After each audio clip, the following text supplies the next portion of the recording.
ఇక మిగిలిన అప్డేట్స్ చూద్దాం. మాజీ సీఎం కేసీఆర్ కుటుంబ సభ్యులపై బీజేపీ ఎంపీ బండి సంజయ్ సంచలన వ్యాఖ్యలు చేశారు. తెలంగాణ ప్రజల సొమ్మును దోచుకుతిన్న కేసీఆర్ కుటుంబం సభ్యుల బీఆర్ఎస్ ఎమ్మెల్యేలు, మాజీ ఎమ్మెల్యేల పాస్పోర్ట్లను సీజ్ చేయాలని డిమాండ్ చేశారు.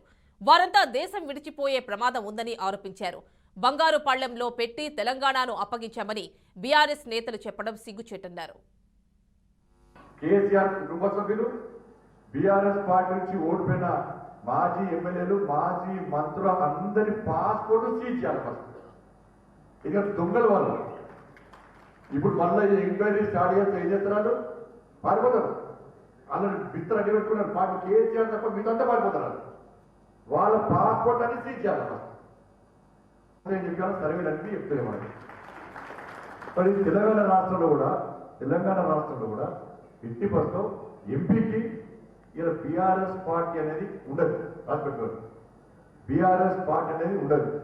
బీఆర్ఎస్ పార్టీకి ఎక్కడ అసలు బీఆర్ఎస్ పార్టీ పోటీలో ఉండదు. రాసిపెట్టుకోరు. బీఆర్ఎస్ పార్టీకి ఎందుకు ఓటేస్తారు? పోటీ అనేది 2 జాతీయ పార్టీల మధ్యలో ఉంటుంది. బీజేపీ, కాంగ్రెస్, ఈ 2 పార్టీల మధ్యలో